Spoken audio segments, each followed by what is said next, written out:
വള്ളിയങ്കാവിലേക്കുള്ള റോഡിൻ്റെ ഇപ്പോഴത്തെ അവസ്ഥയാണ് ഈ കാണുന്നത്. പാലത്തിൻ്റെ അവസ്ഥയാണിത്.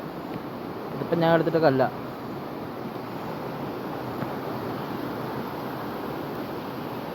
കൈവരികളില്ല, ഇടിഞ്ഞ് വീഴാറായിരിക്കുന്നു. ഒരുപാട് ജനങ്ങൾ താമസിക്കുന്നതും ക്ഷേത്രത്തിലേക്കൊക്കെ വരുന്നൊരു വഴിയും കൂടിയാണിത്. എത്രയും പെട്ടെന്ന് അധികാരികൾ കണ്ണ് തുറക്കണമെന്നാണ് പറയാനുള്ളത്. അപകടം വന്നിട്ട് നമ്മൾ ഓടിയിട്ട് കാര്യമില്ലല്ലോ.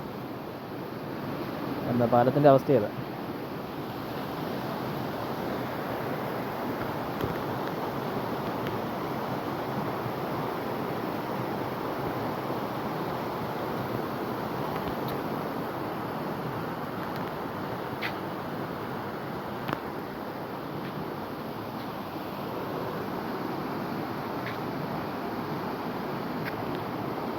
വള്ളിയങ്കാവ് ക്ഷേത്രത്തിലേക്ക് പോകുന്ന വഴിയാണ്.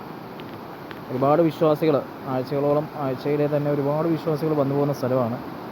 മാത്രമല്ല ഇവിടുത്തെ പ്രദേശവാസികൾ താമസിക്കുന്നു. റോഡിൻ്റെ അവസ്ഥ കണ്ടിട്ട് തന്നെ സങ്കടമാകുന്നു. ഞാൻ ഒരുപാട് നാൾ കൂടിയിട്ടാണ് ഈ വഴിക്ക് വരുന്നത് തന്നെ.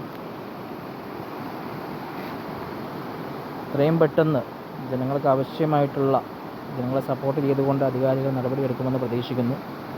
മാക്സിമം എല്ലാവരും ഷെയർ ചെയ്യുക.